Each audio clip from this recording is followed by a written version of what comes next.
Thank you, Chairman Issa and Roy, Ranking Members Johnson and Scanlon, and all the members of the subcommittees for allowing me to testify.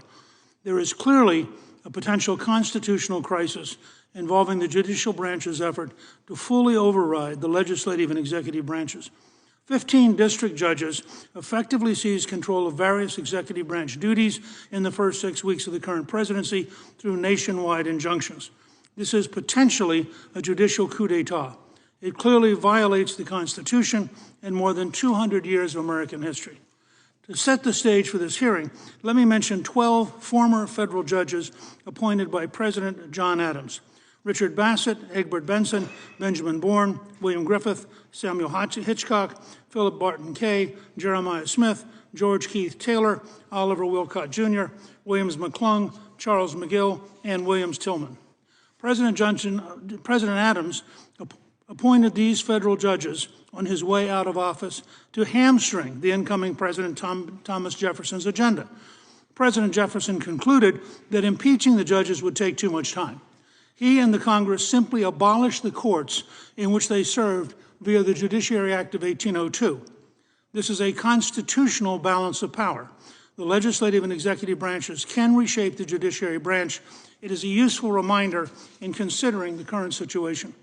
Unelected lower court judges have been steadily grabbing power for years. It was such an obvious threat that in 2012, Vince Haley and I wrote, "Bringing the Court Back Under the Constitution." It is an historic study which I am submitting for the record.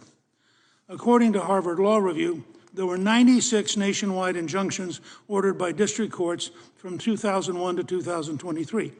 Two-thirds of them, 64, were issued during President's time in office. Furthermore, 92% of the injunctions against President Trump were issued by judges appointed by Democratic presidents. Since January 20th, 2025, lower courts have imposed 15 nationwide injunctions against the current Trump administration. This is compared to 6 during George W. Bush's 8 years, 12 during Barack Obama's 8 years, and 14 during Joe Biden's 4-year term.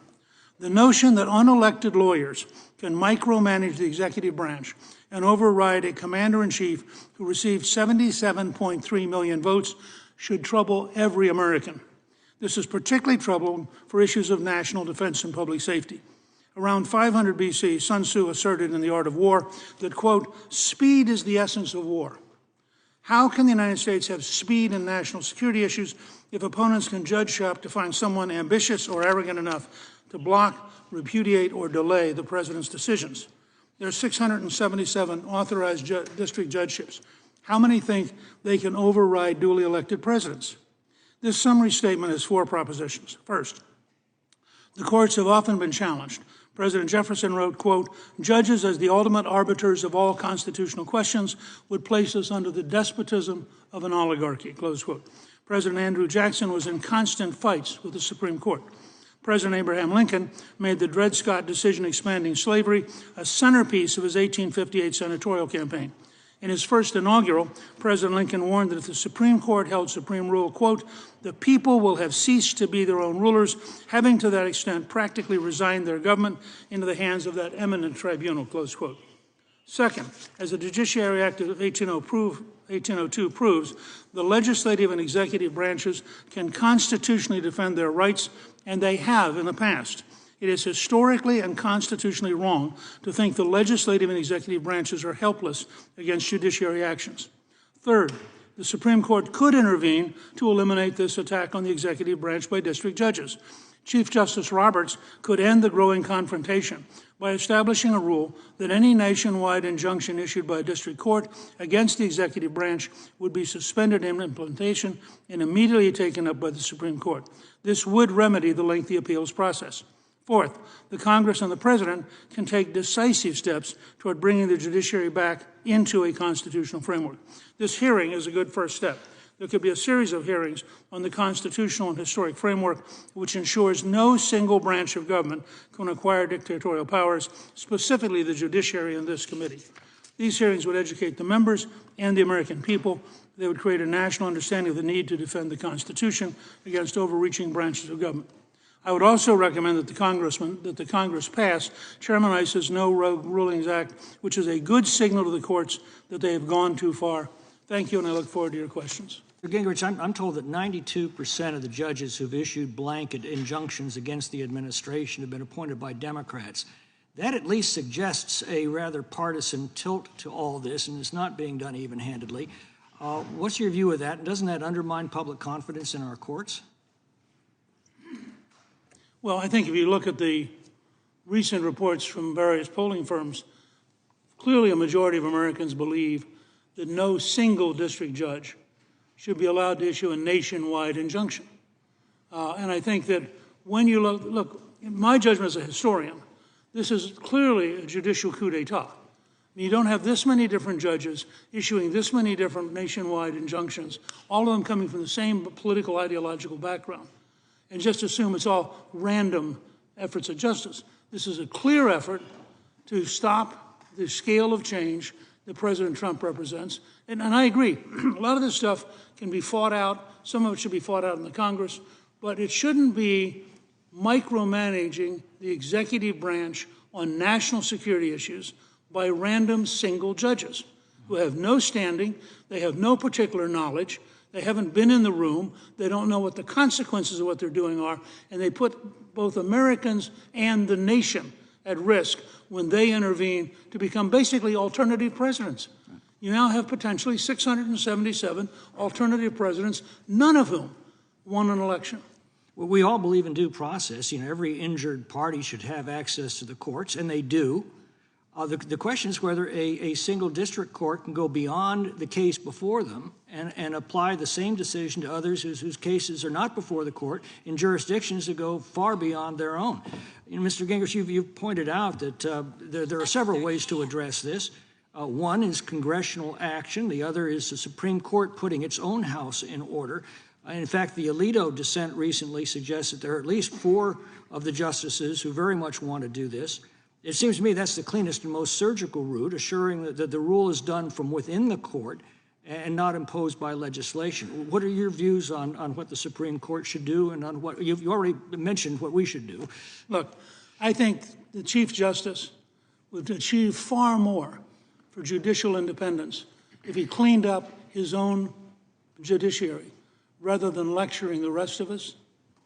And I think there are ways he could intervene, as I mentioned in my testimony.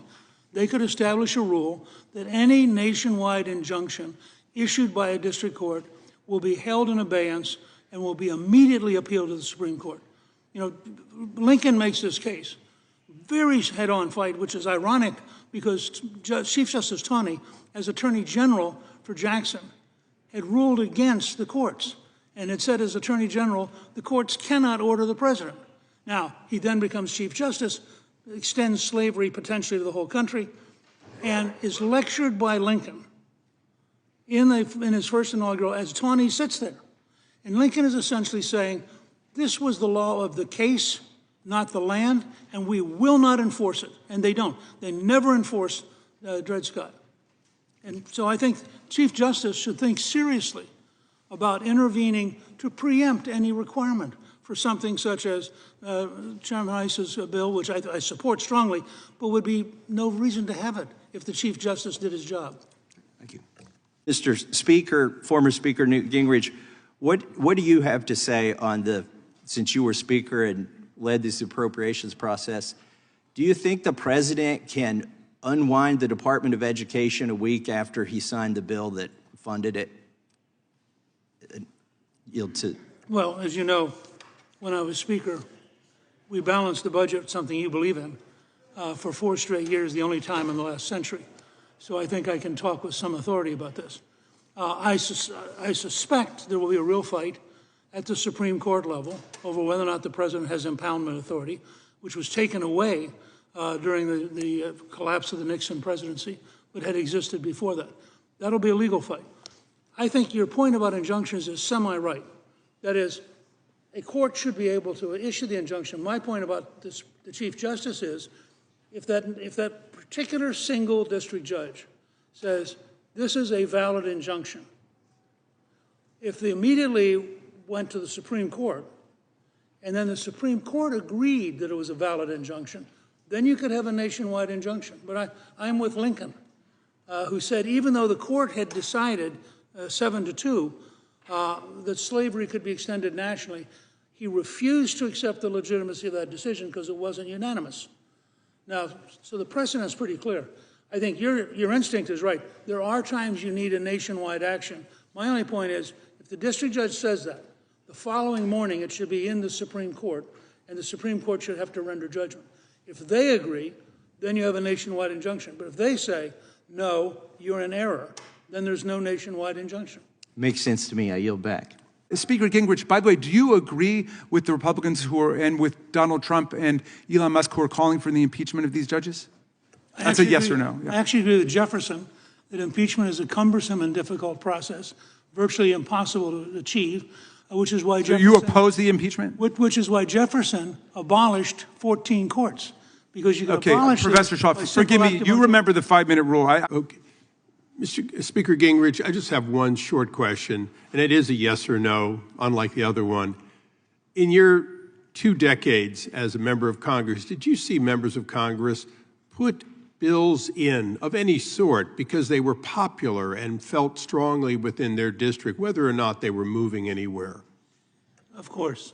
And that would include things like impeachment, whether they were likely to succeed or not. They're political symbols, not legislative symbols.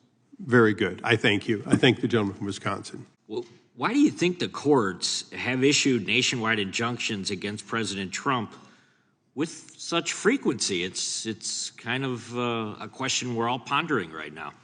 You know, one of my favorite books on the law is The Bramble Bush, which is the 1929 introductory lectures at Columbia Law School, and which draws a distinction between the law as it is practiced and the law as it is written. So let's just, at a common sense level, be honest. Donald Trump represents a profound, fundamental shaking up of a very deeply resistant establishment, which can be traced back to Franklin Roosevelt in 1933. You take on a system that's almost 100 years old, the system fights back. The last great bastion of power held by the left is district court judges and their allies on the Supreme Court. And they're behaving, as a historian, this is a perfectly natural thing. They're doing everything they can to stop the president, who was elected by millions of Americans. They were elected by no one. But under our system, they have a certain amount of power. Not nearly as much as the modern legal system believes, because the 1958 decision by the Supreme Court, which said we are supreme, is baloney. The Supreme Court is supreme in Article 3. It is not supreme over the whole Constitution. And I think we're now going to face a genuinely important, historic conversation as a country about whether or not unelected judges on a randomized basis, who happen to be 92% Democrat, have the power to stop the elected commander-in-chief on item after item after item. My guess is the American people will say to the legislative branch, you got to be kidding me. And if Justice Roberts wants to cut this off, he should act now, because this is going to get worse, not better. Mr. Speaker, should the judge who's been assigned the Hegseth case, Judge Boasberg, should he recuse himself from that case? And understand the standard, I know you do, Speaker. The standard is a reasonable person. Would a reasonable person believe that this judge can't be impartial with this case? And I would just remind you of a couple things. This is the judge who was on the FISA court when they granted warrants to spy on President Trump's campaign. This is the judge who handled the Kevin Kleinsmith case, an FBI lawyer who lied to the FISA court to help get those warrants and was given a slap on the wrist by Judge Boasberg. Not my words, the Wall Street Journal said it, because it was. He was a member of the bar, lied to a court, and got some probationary sentence. So now this judge said, turn the plane around, and now he's been assigned the Hegseth case. And I'm just asking, do you think Judge Boasberg should recuse himself from that case? Look, I think this is a classic case where the Chief Justice should intervene. I mean, when you have a blatant, continuing record of prejudice, that judge should not be put in charge of a case. And as I said earlier, I'm not for going through the whole process of impeachment, because I think it's at a practical level not possible. I am, however, for using the potential capacity of the Congress to simply defund, which Jefferson did and which clearly is possible. But I think what you just described is illustrative of why I use the term coup d'etat. You have a small group of people who believe that they have the right to arrogate rejecting the American people and doing whatever they want and cooperating with people who clearly were behaving illegally. I mean, that's one of the great tragedies of the last 6 or 8 years is it's the government which has been illegal. It's the FBI which was illegal. And how can you possibly have the rule of law when the people in charge of the law are illegal? I think in that case, you raise a very powerful point. Mr. Larkin, should Judge Boasberg recuse himself in the Hegseth case? Oh, I don't want to offer an opinion about a specific case that I'm, know only. Do you think Judge Boasberg, based on what the Speaker just said, what I highlighted, think Judge Boasberg has a bias against President Trump and what he's trying to accomplish? That's just phrasing the same question another way. I don't want to comment on opinion. That's what we do in Congress. That's yeah, what I know. A lot of times. Yeah, when I was an agent, we did the same thing to see if we could get the suspect to say something different. How about this, Speaker Gingrich? I think you're exactly right. We have 3 avenues to address this. We can do legislative, which we're going to do tomorrow. We're going to pass Chairman Iss's bill, which says that some district judge injunction doesn't apply nationwide. We may want to come back with another bill that says automatic appeal to the Supreme Court, what you've suggested, and we're looking at that very thing. Second, we have oversight, which is what we're doing now. We're highlighting how ridiculous some of these decisions have been. Yeah. And third, what you pointed out is we got the appropriations process. The ultimate power we have, Mr. Massey's right, the power of the purse, we should use it.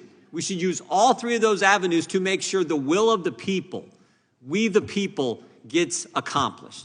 Well, my personal view is that if you were to pass the ISA bill tomorrow, you just sent a very clear and compelling signal to the Chief Justice Sure did. that he had better get out of lecturing the Congress and get into managing the judiciary, or he's going to be facing a real crisis of the system and a real erosion of judicial authority. Well said. I yield back.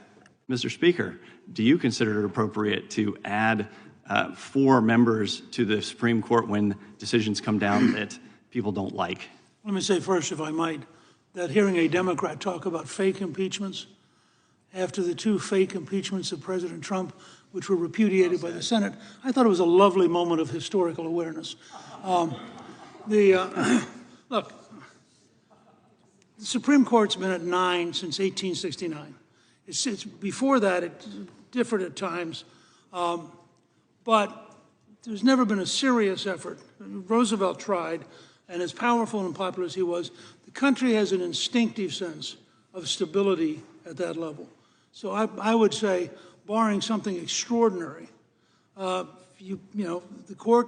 Supreme Court, again, supreme in terms of the Article 3, not supreme in terms of the country. I think the Supreme Court is best dealt with carefully and cautiously, and it evolves over time. It's not always what conservatives like. It's not always what liberals like. But over time, it has been a relatively stable part of our system. Now that we have a Republican majority in the House, Republican majority in the Senate, and a Republican president, I wonder how those same Democrats feel about adding 4 new justices to the Supreme Court right now. Probably wouldn't be so excited about it. National injunctions. If a judge in Hawaii were to rule on something, what prevents shopping for a declaratory judgment on the opposite end of the country, maybe in Texas by the administration, and that judge ruling that there is no such injunction, ruling the opposite and creating a constitutional challenge as we currently have it? Well, you put your finger on one of the great challenges, because due process has to assume that there's a balance and an honesty and an integrity in the very system. And when you start getting into an ability to shop, and this, by the way, this is true for a whole different zone in terms of civil litigation and trial lawyers and lots of things you could talk about where the system is crumbling because it is so clearly no longer balanced by due process and a pursuit of justice. And I think that it is a danger. And frankly, again, I think we're either going to eliminate nationwide injunctions, or the Supreme Court's kind of going to find a way to make them immediately a national question, not a single district court system. If we don't do something like that, I think the system is in real trouble. Thank you.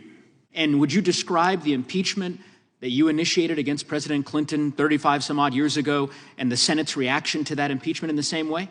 Well, it failed, which is part of why Jefferson thought impeachment was not a realistic possibility. Well, I would just simply suggest to you that because I served as an impeachment manager in the second impeachment trial against President Trump following the attack on our nation's capital. And in that impeachment, as you well know, of all the presidential impeachments, which I suspect you've studied, 7 Republican senators did something that no senators had done in the history of our republic, which is voted to convict a president of their own political party. So I think that is a far cry from repudiation. I understand that it didn't meet the constitutional threshold for success. Actually, President Johnson had the same experience in, I believe, 1868.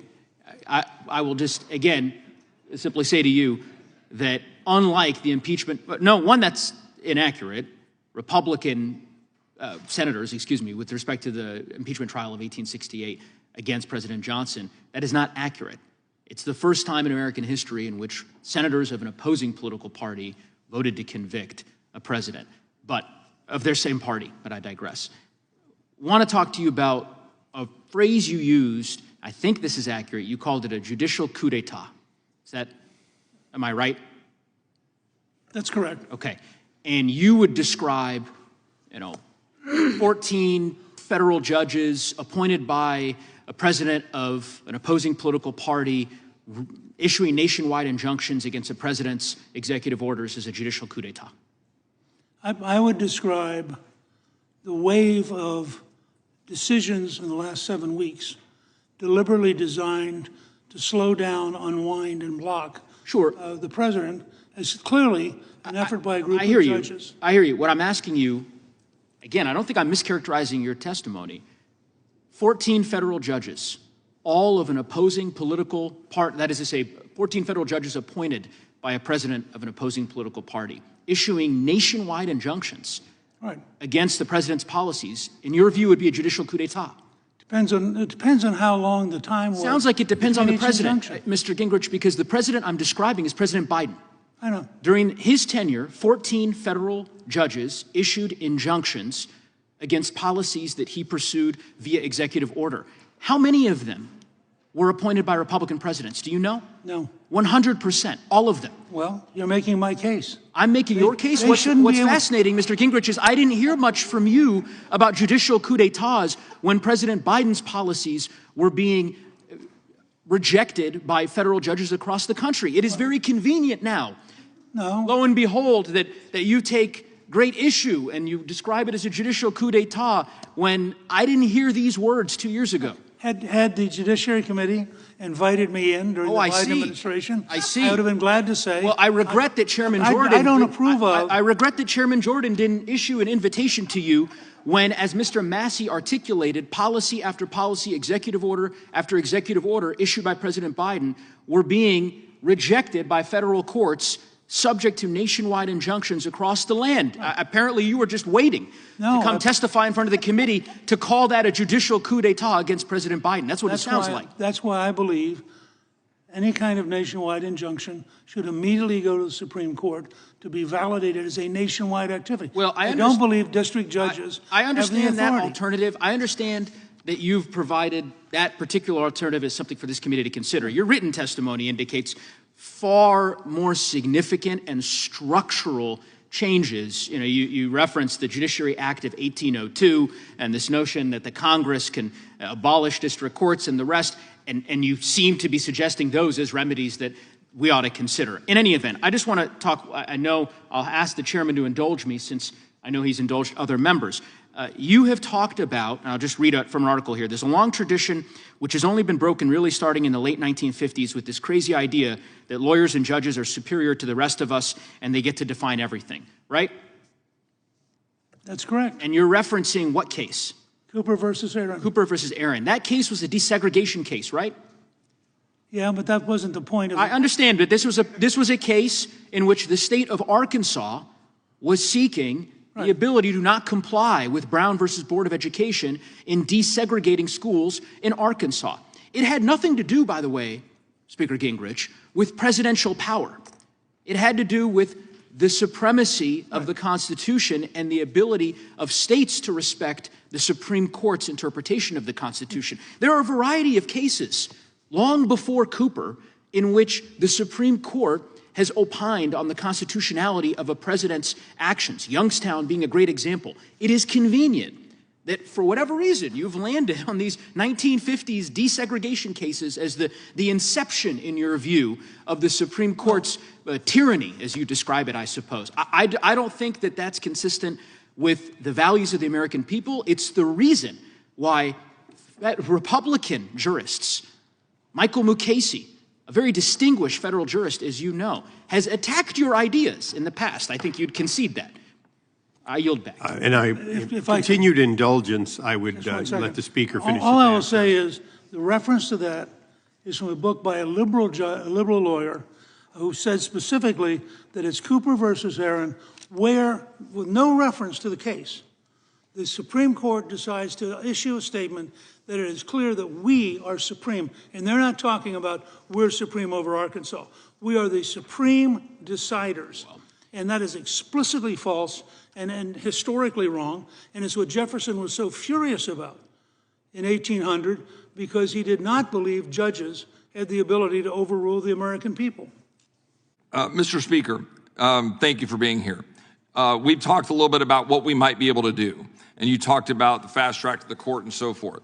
I remain of the belief, and I think, we've passed legislation out of here, and I think it'd be important to send that to the Senate. I agree with you, to send a message to the Supreme Court. I would posit, and see if you agree, I think we need to clarify for the record, for both sides of the aisle, in response to my friend from Colorado's commentary, that we had a wake-up call for our Democratic friends when suddenly there were some judges in the Northern District of Texas who were saying, wait a minute, we don't think some of these ridiculous rulings about men being in locker rooms with our girls in schools should somehow be okay because radical administrators under the Biden administration were allowing it to occur.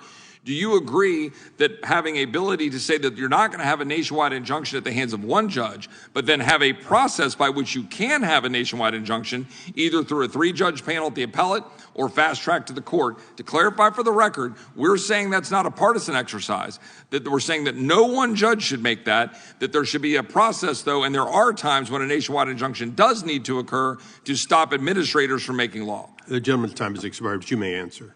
Well, whether it is a liberal or a conservative, whether it's a Democrat or a Republican, the very concept of the distribution of power in the American system would indicate that no single person should have the power to dictate to the entire country what they personally happen to believe that week. And I think that we need to demystify the process of judgeship, recognize that it's occupied by humans. There's an amazing passage from Jefferson where he says, look, these are people. They're subject to exactly the same problems as politicians or anybody else, and you can't put them up on a pedestal. So you've got to have a system which blocks power from being exploited by the personality or the idiosyncrasies of one person imposing on 335 million people. And I think that what Chairman Issa has brought out is a very useful first step. As I said earlier, I think the Chief Justice could vitiate this entire issue if he took the right steps. But I think we as a people cannot allow random individuals arrogate to themselves being alternative presidents and imposing their personal will on the entire country. Thank you, Mr. Speaker, and I yield back. Thank you. How about the minority leader in the Senate said, I want to tell you, Gorsuch, I want to tell you, Kavanaugh, you've released the whirlwind and you will pay the price. How about that one? You remember that one, Speaker Gingrich, from Senator Schumer? Well, I think it's fair to say that the passion of the left when the court does the wrong thing probably is more professionally organized than any passion on the right. But look, I mean, Franklin Roosevelt tried to pack the court. He was a Democrat. There's a long tradition in America that we're allowed to argue over. The courts they're not temples. This is not a religious judicial system. It's a secular judicial system. Mr. Gingrich, Speaker Gingrich, you've mentioned a few possible remedies here. One that caught my attention was the ability of the Chief Justice to establish a procedure as it concerns nationwide injunctions. What would that look like? Well, thank you, Rush. Look, it would be the least intrusive and least disruptive to have the Chief Justice decide, and the court decide. It would be very simple. Yes, a district judge can render a judgment, but the moment he or she renders an injunction beyond their district, Supreme Court would immediately intervene, suspend imposition of the remedy until the Supreme Court rendered a decision. If the Supreme Court said, you're right, then you have a Supreme Court enforced nationwide injunction. But if the Supreme Court said, you know, we're not convinced, then it would vitiate the whole thing and it would be over. And you would not have the ability of individual district judges to make radical decisions. Remember, justice delayed is justice denied. You start having, and this is where frankly, the Chief Justice was, I think, a little bit silly to say, well, there's an appeals process. If you're talking about getting rid of criminals, or you're talking about defending the country, an appeals process can run so long that the damage has already been done by the time you go through the appeal. And so I think in some form, if we're going to retain the ability of district judges to issue any injunction, it has to be modified. If we can't get a modification, it has to be abolished. Thank you very much, and I would encourage the Chief Justice to hopefully be thinking about this from his perspective. And in Congress, we of course also have tools to create expedited appeals, and I think that frankly, that's hopefully perhaps a compromise that both sides could come to, since this will be an issue that arises in future administrations. Now, Speaker, you said some of these judges are pretend presidents. How much would the gentleman give to his campaign? 700 district judges that are pretending that they're president. There's a single judge in a federal courthouse in Amarillo, Texas, where conservatives are form shopping and having cases sent to him, Judge Kaczmarek. In 2023, he suspended mifepristone approval. That's a medical abortion pill. Can you direct me, Speaker, to the statement you gave objecting to him doing that? I couldn't find it. No, I haven't spoken out on this issue until I was invited to come here. Okay. I wrote about it in 2011, and I submitted that for the record. How about when Judge Kaczmarek ruled against ACA protections for LGBTQ individuals in November 2022? Well, Did you speak out against that rogue judge? I think the term "I have not spoken on this issue until I was invited here" was generic and included every single one of the cases you want to ask about. So I will stipulate in advance. I did not comment because I did not comment.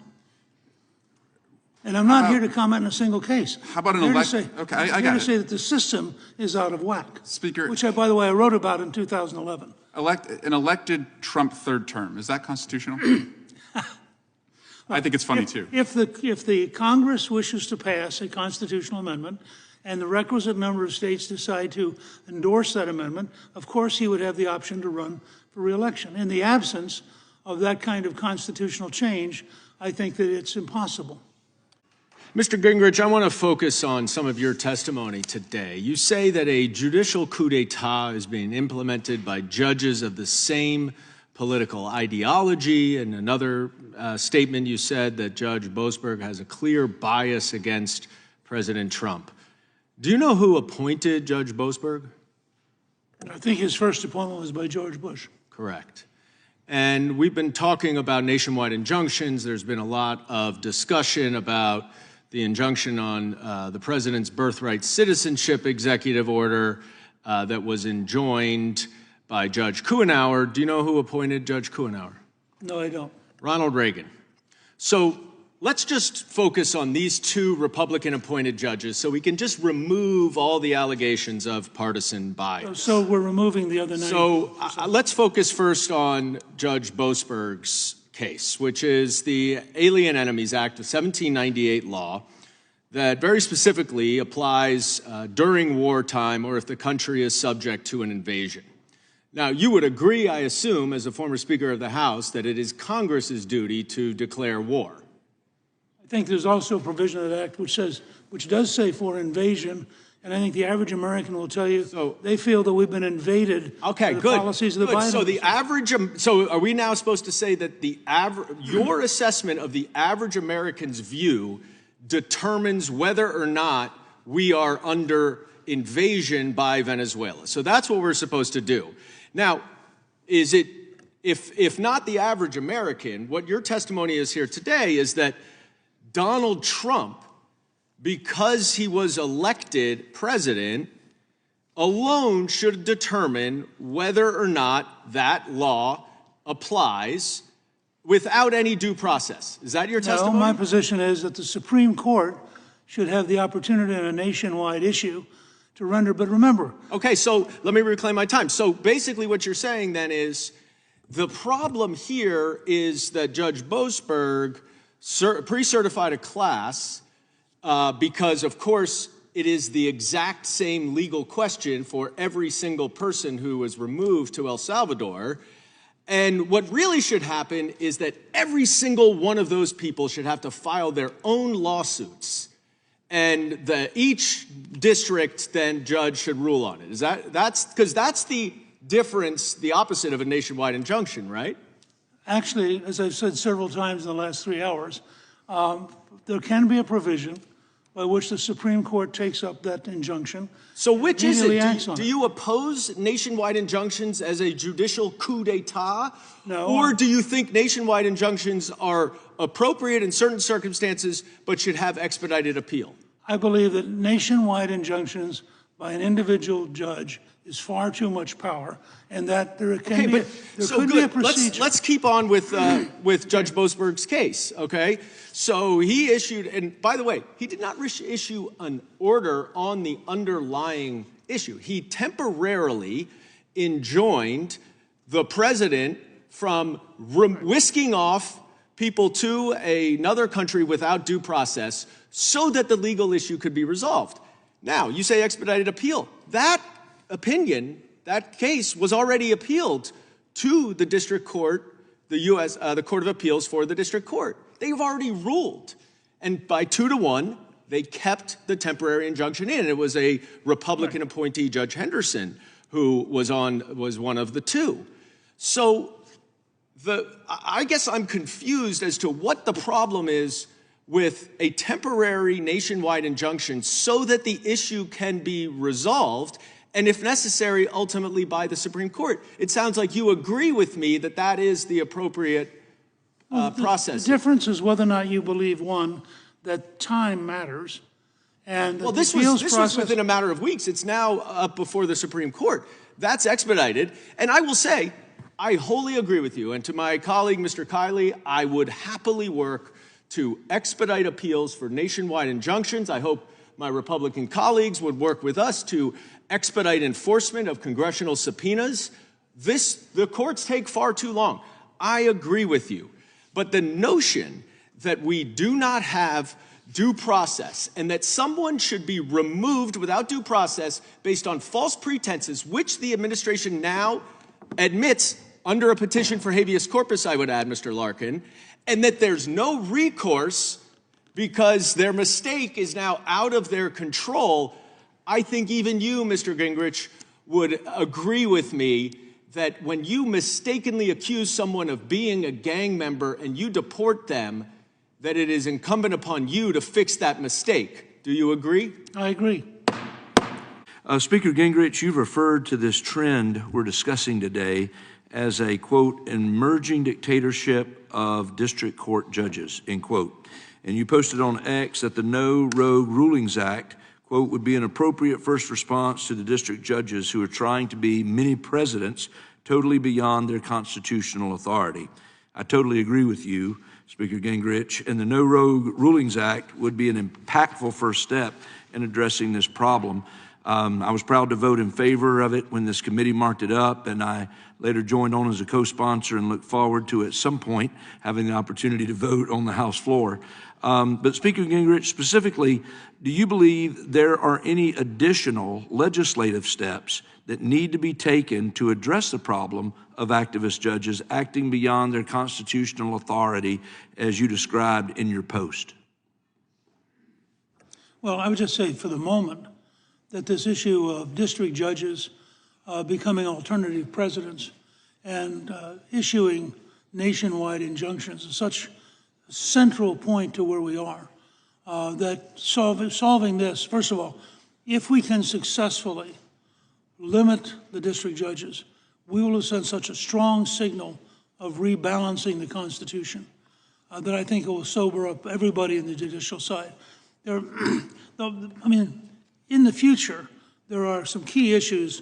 The whole notion of whether judicial supremacy means supreme inside Article 3 or supreme over Article 1 and 2, I think is an issue worth taking up.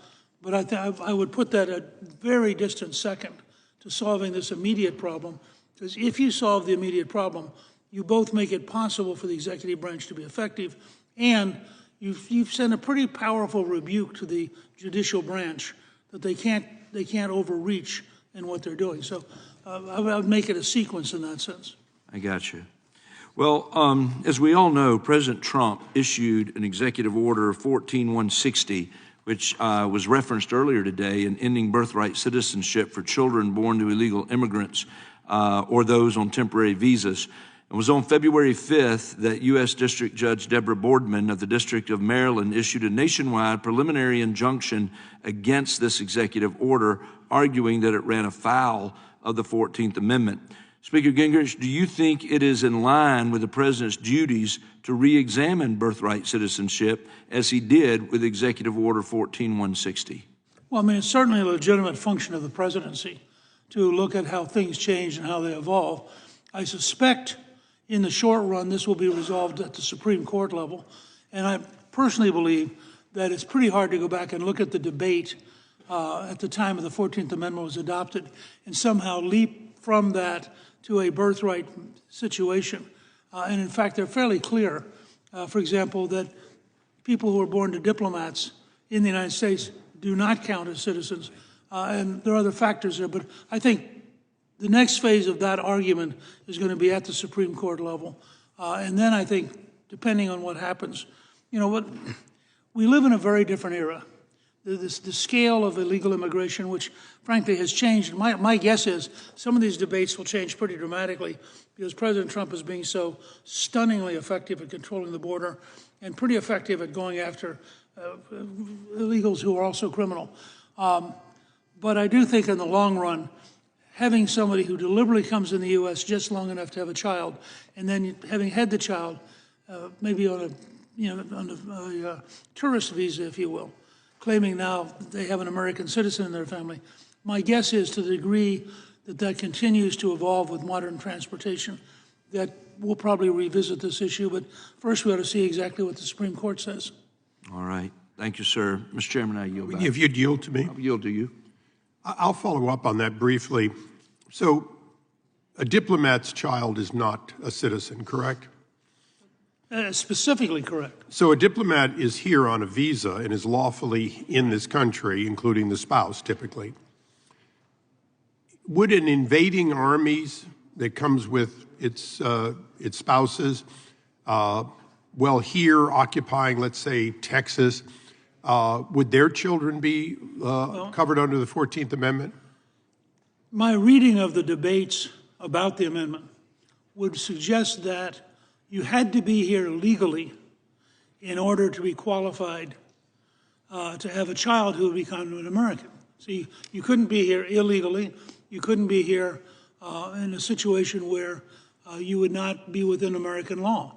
And I think in that sense, an invading army by definition is not here as part of the American law. So it's a legitimate debate on the 14th Amendment and where you'd be in and out. I think it was a habit which grew up sort of absent-mindedly when there frankly weren't very many cases. And as it got to be a bigger and bigger issue, people began to say, wait a second, do we really think that in the 1860s this is something they had in mind? And I think it's pretty hard to read the debate and conclude that they wanted birthright citizenship for non-citizens. Yeah. Speaker Gingrich, earlier you talked about, obviously, that your support of certain congressional actions that would correct or rectify the role of the courts in these nationwide injunctions, but you also talked a little bit about that the court can self-police itself. I think with Mr. Kiley, you went into at least one metric on how that could be done, but what are your thoughts generally on how the Chief Justice, who seemed to kind of brush aside criticism of the courts and just say, well, you could just go through the appellate process, how could the Chief Justice rein in his own court? Well, I suspect that Mr. Larkin actually knows more about this than I do, but my impression is that the Supreme Court has rather strong capacity to instruct district courts in a broad range of procedures. And I think that were the Chief Justice to basically preempt Chairman Iss's bill and say, this is how we're now going to handle it. I mean, the argument in this hearing, as I understand it, is really pretty narrow. It is that with over 600 district court judges, you cannot have them each thinking they're an alternative president. And therefore, there has to be an alternative system. One system would be to block all nationwide rulings. Another system would be to have it appealed automatically to the Supreme Court. So a nationwide ruling immediately got a nationwide court looking at it and recognizing that the appeals process that the Supreme Court Chief Justice referred to is nonsense when you're talking about executive branch actions, because the length of time it takes to go through the appeals process is by itself destructive of the capacity to have what Hamilton called as an active chief executive. He said that the system will only work with an active chief executive, where you can't be an active chief executive if you have a whole bunch of Lilliputians tying you up. And this is a classic example of Gulliver and the local district judge who suddenly has blown themselves up in their own ego and decided, I too could be president, and I'll show you because I'm actually a superior president, because you have to obey me. Right. It's impossible to defend the situation. And in that circumstance, sir, and I know I'm over time here briefly, but in that circumstance, you have 600 presidents of the United States. Thank you, Mr. Speaker. Thank you. Yield back. Gentleman from Wisconsin. Yeah, I don't like being here today. It's a sad state of affairs because you don't like to have to clip the wings of the judiciary or say that sometimes we don't have to obey a judge's order, which is, I think, where this is leading. But we have a lot of judges who are reaching decisions that are just so completely out of line, and where a lot of these decisions are going to revolve around immigration and removing people. And the only reason this has become such a big issue is that we had a president who decided, to the degree which he could, he's not going to enforce the immigration laws of the country. So after you have completely irresponsible president and completely irresponsible judges, you wind up in the mess we are today. Now, just to clarify things, I'll ask, maybe Mr. Larkin, Speaker Gingrich. Obviously, the country's been around now under our current Constitution for about 230 years, what precedents from the early part of our country indicate that injunctions should not be beyond parties directly involved in litigation? In other words, when Abraham Lincoln went to law school, what would he have thought about these decisions? Well, of course, Lincoln didn't go to law school. You're right, I was going to correct myself. He read the law. You're right. But look, I've been around long enough that I remember talking with Jefferson. And when I talked to Jefferson, he said, you know, you simply can't have an oligarchy. And if you allow judges to be the final determinants, you by definition have left the people behind and established an oligarchy. I really think if you look at Lincoln, and if you read Fehrenbacher's extraordinarily detailed book on Dred Scott, Lincoln makes the Dred Scott decision the centerpiece of the 1858 campaign. And when Lincoln is very clear about this, think about Lincoln at Gettysburg, when he says government of the people, by the people, and for the people. He's not only referring to Southern slave owners, he's referring to the court. And he's saying, by definition, you cannot usurp the right of the elected officials. Now, if you read the Federalist Papers, it's very clear that the Founding Fathers thought the weakest of the three branches would be the judiciary, that it would always be cautious because it would always be subject to being overwhelmed by the executive and legislative together. And in fact, you all represent the branch the Founding Fathers most feared, because they assumed that the people elected by the people would have the greatest power. So we just have to recognize there's a... And we said they were wise. Yeah, that's right. Look, I think there are good reasons to fear the institution I once led. Can I just add a short supplement to that? Sure, I'd like to say, did this issue ever come up in the 1840s or 1850s or 1860s or 1870s? No. Okay, it was just assumed, it was understood at the time? The law of equity was party specific. If if person one sued person two, the court would remedy whatever harm person one suffered. The court would not then go on and enter an injunction that tried to govern society. That was not the role of the courts.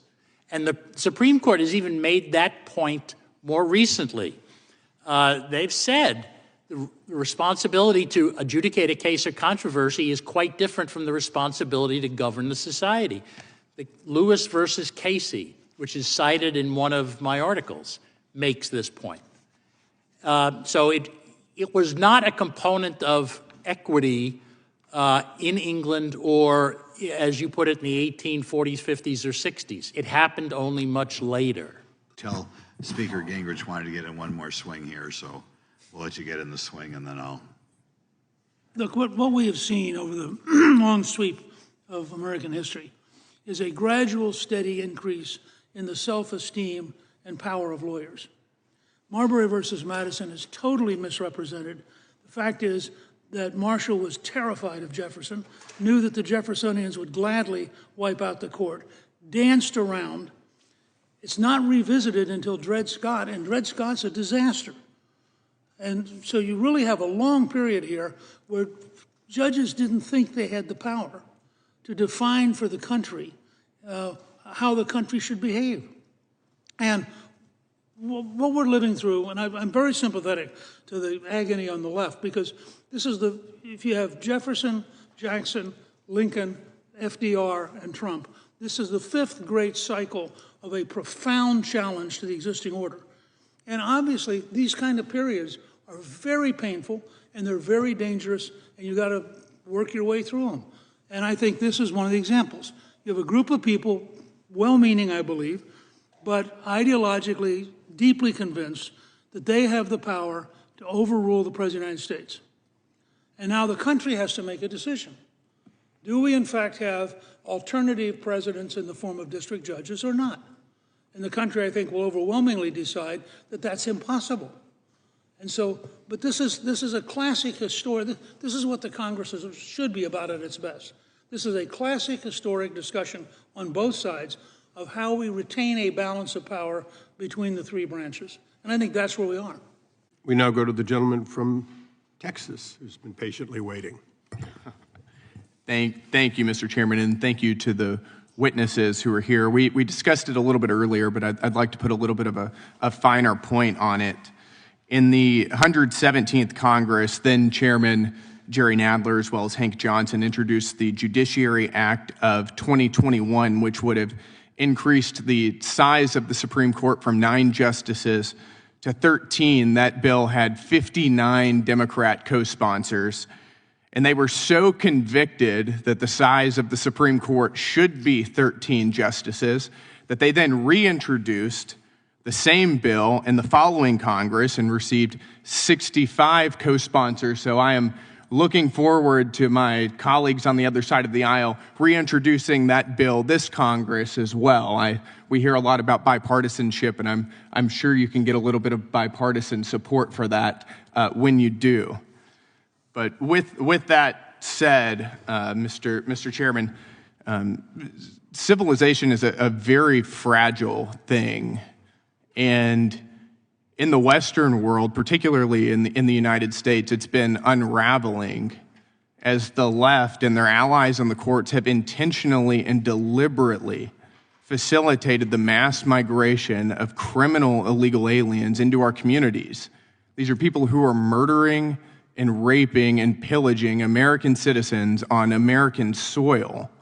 A country that was once the zenith of civilization, America, increasingly resembles the third world and is reverting to barbarism, as Ms. Romero's testimony so poignantly underscores. And instead of fighting for the preservation of our communities and the integrity of our nation's sovereignty, our colleagues on the other side of the aisle want to keep alien terrorists within our borders.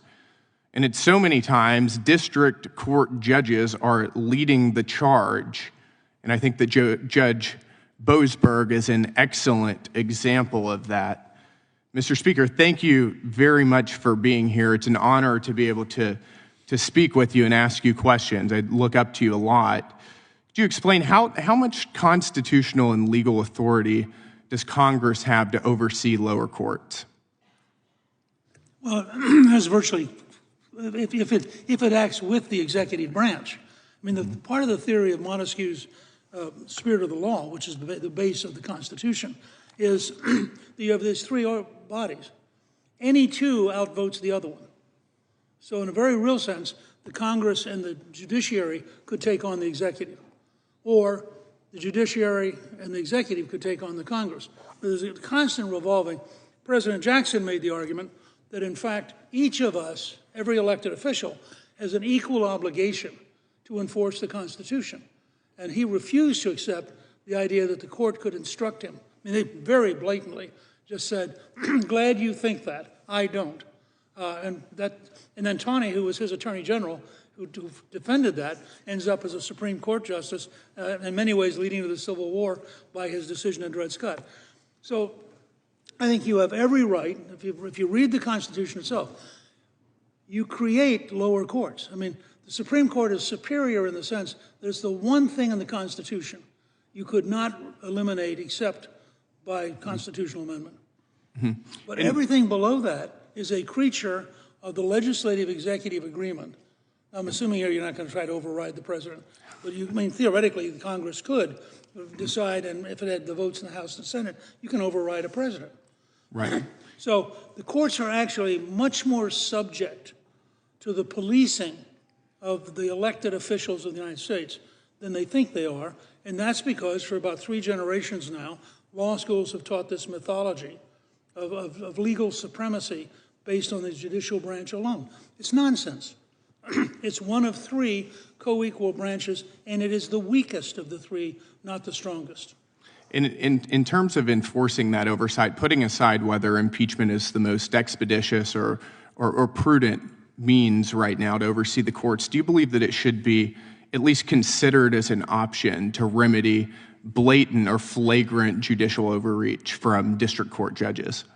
Well, I think that Chairman Issa has exactly the right first step. I mean, look, we're in the middle of such enormous change that this will strike some of you who know my career as sort of unusual. I'm actually now in a period of thinking incrementalism may be pretty good because we've actually set an enormous shift strategically, and now we need to spend a little bit of time cautiously, so I don't want to overreach, theoretically, you could abolish the district judges. You have that power if the president agrees, but that would be an enormous jump. And I think the country needs to educate itself, and frankly, the judges are going to get educated. If they see the legislative branch seriously moving, it's one thing to have the president say something, from the bully pulpit. It's another thing to suddenly see laws moving and realize, if we don't pull back a little bit, this could become uncontrollable. Yep. I'm hoping, that's why today I've repeatedly talked about the opportunity the Chief Justice has, because I really hope he'll realize he has the best, easiest, least disruptive solution. And for the record, I agree that I think that Mr. Issa's bill is an excellent piece of legislation that we should all be able to get behind. As a freshman, you're going to go far. Mr. Speaker, it's a real honor to be able to ask you a few questions. When you're a freshman in this body, you see a lot of portraits on the wall, and frankly, you don't know who a lot of the people are, but I think the American people always remember you in the mark you've left on this institution. The question I have for you is just to comment on the situation the American people find themselves in, because I think this is a very dangerous and perilous time for America, because I think the American people think the fix is in.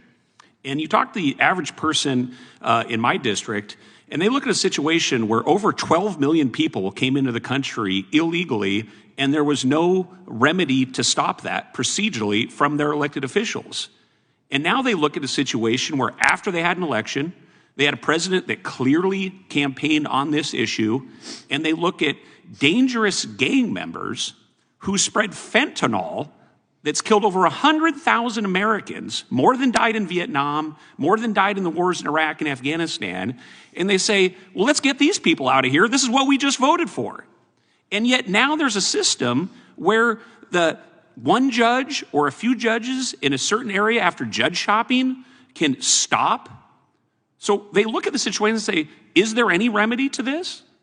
I mean, what is the future of the republic if what they just voted for is something as egregious as dangerous, hardened gang members from a foreign country, in the country legal, spreading a deadly drug that is killing over 100,000 Americans, and they say, well, how is this supposed to work? So what would be your comment to these people? Well, three quick things. First, I run a project called the America's New Majority Project.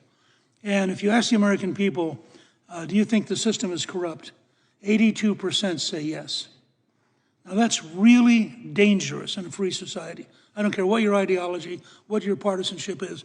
When more than 8 out of every 10 of your fellow Americans think the system's corrupt, you have a deep challenge to somehow break through, really on a nonpartisan basis. Second, President Lincoln once said, with public sentiment, anything is possible. Without public sentiment, nothing is possible.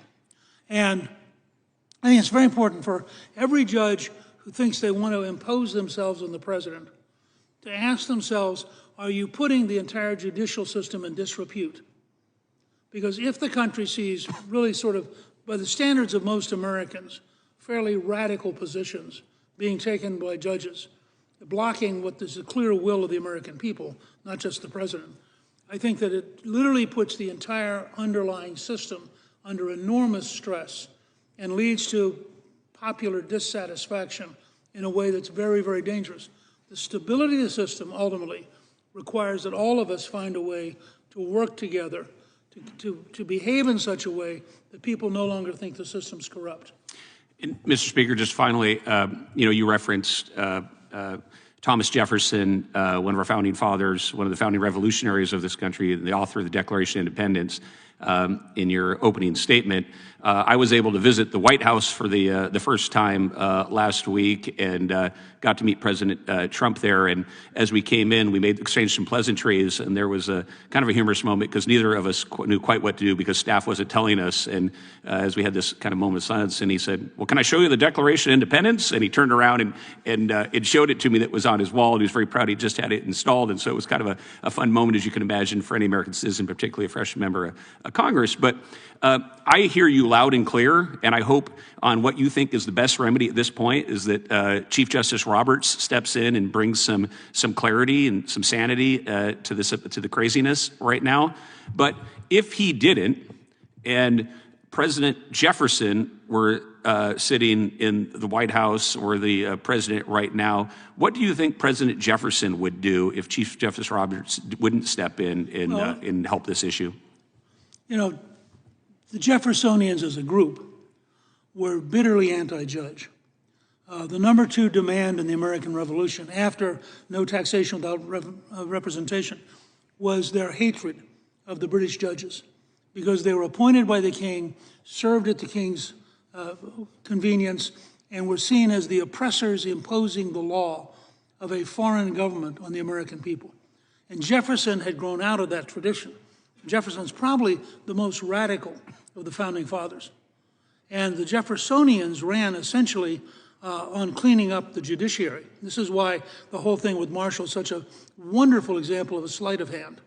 Because if you look at the Judicial Act of in 1801, after they lose the election, the Federalists passed the Judiciary Act of 1801, which creates judges, many of whom were being appointed literally the night before Jefferson sworn in. So they were called the midnight judges.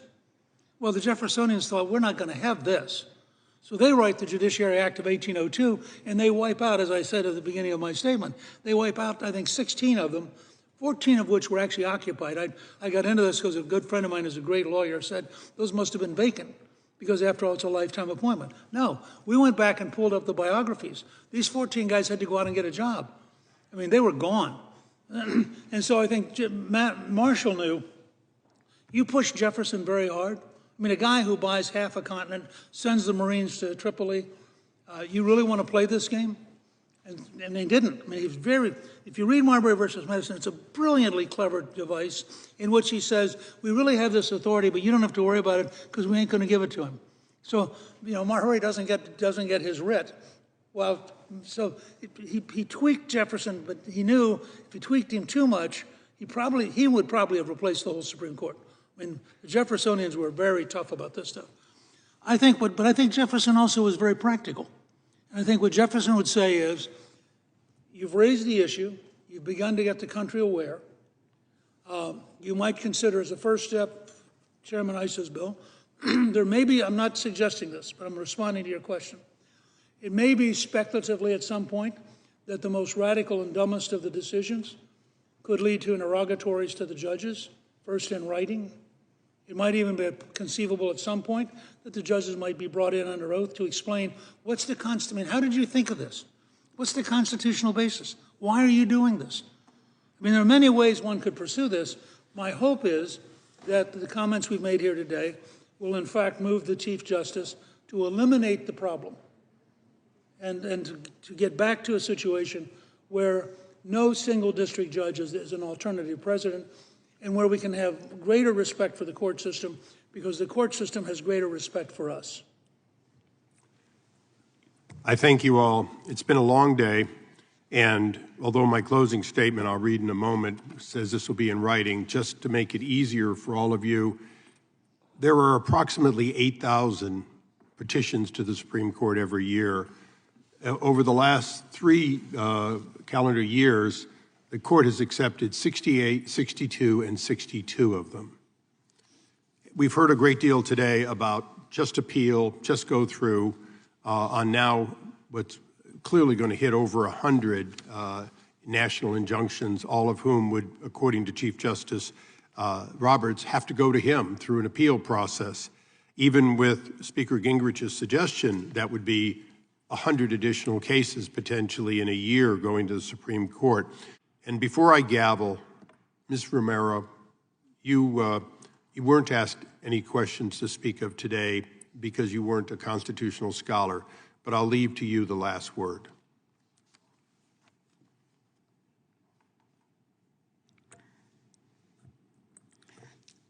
I'm worried that all the outrage following the illegal immigrants' rights and their right to be here, and they could be good people, and we need to have them properly vetted before we get them out of the country.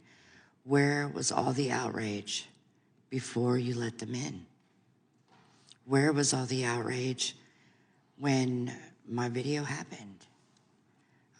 You guys save your outrage to when it's convenient to fight a president who's trying to make a positive change in the country.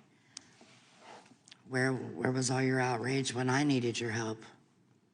Because I feel like you guys have lost the plot, and you're allowing harm to come to Americans in the pursuit of stopping President Trump.